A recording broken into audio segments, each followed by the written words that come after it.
हाँ, कैसे हैं आप लोग? आशा करता हूँ कि आप लोग बहुत बढ़िया होंगे। चैप्टर बहादुर बिहार बोर्ड के स्टूडेंट के लिए ये गोधौली चैप्टर से, जिसका लेखक जो है अमरकांत जी हैं।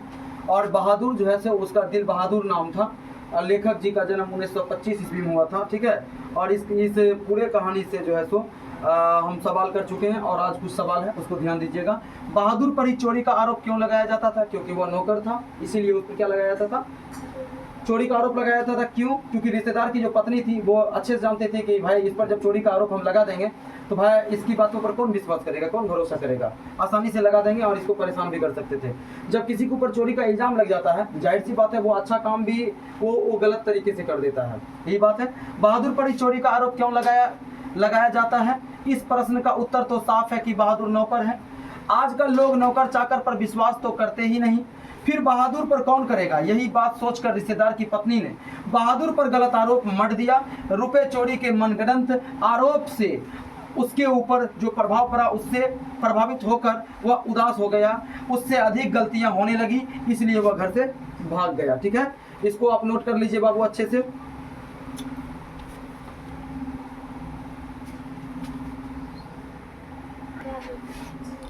हाँ, कैसे हैं आप लोग? आशा करता हूँ कि आप लोग बहुत बढ़िया होंगे। स्टूडेंट ध्यान दीजिएगा।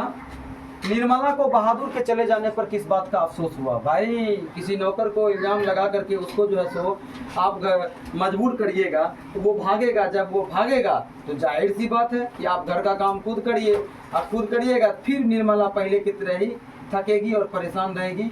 और लेखक अमरकांत जी जो है सो वो भी नौकर खोजेंगे, नहीं मिलेगा।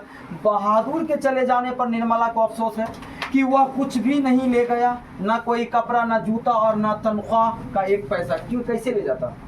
आप उस पर चोरी का इल्जाम लगाओगे, मारोगे, पीटोगे, तो पहले वो जान बचाएगा कि वो कपड़ा लेगा? जान बचाएगा, इसीलिए वो निकल गया पतली गली से। कहानी के शीर्षक की सार्थकता स्पष्ट कीजिए। लेखक ने इसका शीर्षक नौकर क्यों नहीं रखा? ये सवाल मस्त है, एग्जाम में पूछा जा सकता है। बहादुर शीर्षक सार्थक है क्योंकि नौकर बहादुर है। वह नौकर की तरह नहीं काम करता, बल्कि उस परिवार में वह हर एक काम को अपने ढंग से करता है। यदि वह काम करने में बहादुर था तो ईमानदारी में भी बहादुर था।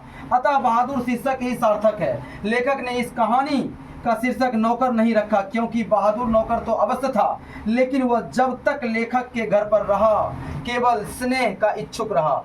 स्नेह मतलब होता है प्यार, मोहब्बत का इच्छुक रहा।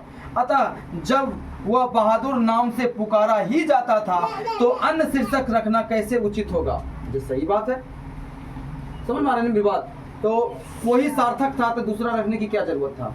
तो इसको आप जो है सो नोट कर लीजिए और एग्जाम में बिल्कुल काम आने वाला है। ठीक है, अब वीडियो अच्छा लगा होगा बाबू तो लाइक सब्सक्राइब करना बिल्कुल भी नहीं भूलिएगा, और थोड़ा सा शेयर भी कर दिया करिएगा। आपके तरह बहुत सारे स्टूडेंट होंगे जो कमज़ोर से कमज़ोर होंगे, ट्यूशन कोचिंग नहीं पढ़ते होंगे, तो वो इस वीडियो के माध्यम से बहुत सारी चीज़ की जानकारी ले सकते हैं घर बैठे बैठे। ठीक है, धन्यवाद।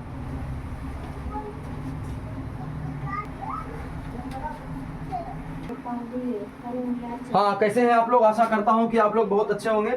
आपको जानकारी देकर के बहुत खुशी मिल रही है कि चैप्टर 6 बिहार बोर्ड के विद्यार्थियों के लिए कक्षा 10 के हिंदी गोधौली, और इस चैप्टर के नाम है अमरकांत जी। देखिए, निम्नलिखित मुहावरों का वाक्य में प्रयोग करते हुए अर्थ स्पष्ट करिए। ये मुहावरा आपके चैप्टर से है। चैप्टर में जो आपने कहानी पढ़ा उससे रिलेटेड ये मुहावरा है। देखिए, मारते मारते मुंह रंग देना। अगर मेरे बारे में शिकायत करोगे तो मारते मारते मुंह रंग दूंगा। हुलिया टाइट करना। जब परीक्षा देने जाते हो तो अपने आप में समझते हो नहीं कितने परेशानी में, उसी को होता है हुलिया टाइट। तो परीक्षा में कराई होने से हुलिया टाइट होने लगता है। हाथ खुलना। बहादुर के प्रति निर्मला के भी हाथ खुलने लगे थे।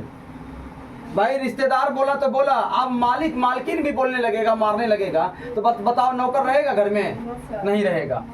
मजे में होना। जिसके घर नौकर होते हैं वे लोग मजे में होते हैं। जैसे उसकी भाभी लोग मजे में था तब ना बहादुर आया जी। कहीं का ना रहना, नहीं सॉरी, बातों की जलेबी छानना। आजकल थोड़ी बात को लेकर के लोग बातों की जलेबी छानने लगते हैं, यानी घुमाने लगते हैं। तनी को बात फूटा नहीं कि बस इन्हें चुगलखोरी उन्हें चुगलखोरी, मतलब चारों तरफ लग करके एकदम पूरा टाइट हो जाता है। खास करके नहीं बोलना चाहिए, चलो छोड़ दो। कहीं का ना रहना मतलब ये बोलना चाहते हैं, खास करके महिलाएं इस पर ज़्यादा अग्रसर रहती है, ठीक है। कहीं का ना रहना, औसत्य के साथ देने वाला कहीं का ना रहता। औसत्य मतलब क्या, अब तुम्हारा कोई गलती नहीं है, जबरदस्ती तुम किसी के ऊपर आरोप मंड रहे हो, ठीक है। मान लो कि कोई आदमी कुछ बिगाड़ नहीं रहा है, तुम उसको गाली गलौज कर रहे हो, मार पीटने वाला काम कर रहे हो, ये हुआ औसत। याद रखना, ये किताब का भाषा कोई गलत नहीं लिखा हुआ है, कहीं का ना रहना। औसत के साथ देने वाला कभी कहीं का नहीं रहता है। पेट अपने सबके अपने साथ है ना, पेट साथ है ना, इंसान बर्दाश्त कर लेगा, परमेश्वर बर्दाश्त नहीं कर सकता है। All is equal man from God, ठीक है। गॉड के सामने सारे आदमी क्या हैं, इक्वल हैं, बराबर हैं, और आप उसको ऊंच नीच बोलिएगा तो ठीक है। 9 2 11 होना, श्याम के जगने पर चोर 9 2 क्या हो गया 11, यानी भाग जाना। खाली हाथ जाना, चोर के नहीं मिलने पर पुलिस क्या करता है, भरल हाथ जाता है, नहीं जी, खाली हाथ। तो वो आजकल तो गरीब बैठा है, मतलब हाथ ही नहीं ना, मतलब ठीक है, खाली हाथ चला जाता है पुलिस जब नहीं मिलता है चोर। बुरे फंसना, उधार पैसा लेकर मैं बुरे फंस गया हूँ। तो उधार ही ऐसा चीज है जो जिसमें बुरा फंसता है लोग, क्या समझ रहे हो। पेट में लंबी दाढ़ी रखने से काम नहीं चलेगा, ये इसका अर्थ हुआ। और ये सब चीज आपको यहीं से उठा करके एग्जाम में पूछता है, तो आप लोग दांत बा देते हो सीधा सीधी, कहते हो ये किताब में है ही नहीं। असल में क्या है कि आपको चैप्टर से पढ़ाया नहीं जाता है। अगर चैप्टर से पढ़िएगा ना, सारा क्वेश्चन आपकी किताब में दिया हुआ है, और वो सब चीज वहाँ आपको एक नंबरिया में काम आएगा बाबू, ठीक है। वीडियो अच्छा लगा होगा तो लाइक सब्सक्राइब करना बिल्कुल भी नहीं भूलिएगा। धन्यवाद। हाँ बाबू लोग देखिएगा,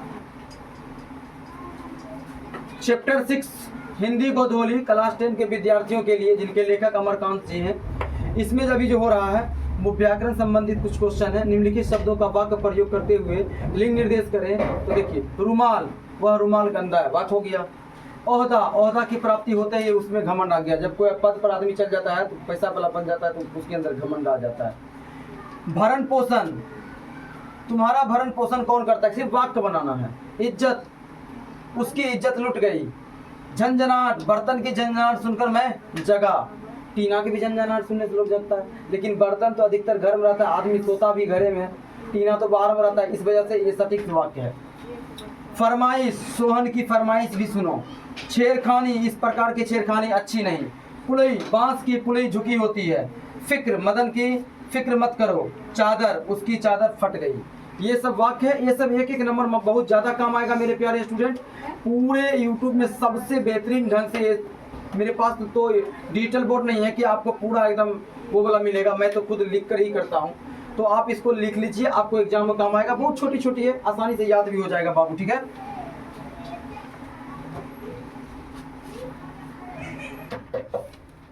देखिएगा, इस भाषा की बात में और भी क्वेश्चन है बाबू।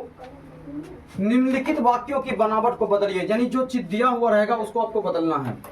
सहसा में काफी गंभीर हो गया था, जैसा कि उस व्यक्ति को हो जाना चाहिए जिस पर एक भारी दायित्व आ गया हो। देखिए जवाब, जिस पर एक भारी दायित्व आ गया हो उस व्यक्ति को गंभीर होना चाहिए, ये सही है। माँ उसकी बड़ी गुस्सैल थी और उसको बहुत मारती थी, सही बात है, भैंस सही से नहीं चलाता था। उसकी माँ बड़ी गुस्सैल, माँ उसको बहुत मारती थी, ये सही हुआ। मार खाकर भैंस भागी भागी उसकी माँ के पास चली गई, जो कुछ दूरी पर एक खेत में काम कर रही थी। इसको सही क्या करना है, भैंस मार खाकर कुछ ही दूरी पर एक खेत में काम करती हुई उसकी माँ के पास चली गई, ठीक है। अब इसको आप नोट कर लीजिए बाबू, इसके बाद और भी कुछ प्रश्न है उसको भी ले लीजिएगा। देखिएगा, इसके सबसे लास्ट क्वेश्चन है इस चैप्टर का। अर्थ की दृष्टि से निम्नलिखित वाक्यों के प्रकार बताइए। वह मारता क्यों था, क्यों लग गया, प्रश्नवाचक। वह कुछ देर तक उनसे खेलता था, विधानवाचक। दिन मजे में बीतने लगे, विधानवाचक। देख वे मेरा काम सबसे पहले होना चाहिए, आज्ञावाचक। रास्ते में कोई ढंग की दुकान नहीं मिली थी, नहीं तो उधर से लाती, शर्तबोधक। ठीक है, इसको नोट कर लीजिए, यही सब आपको एक एक नंबर में काम आएगा बाबू, ठीक है।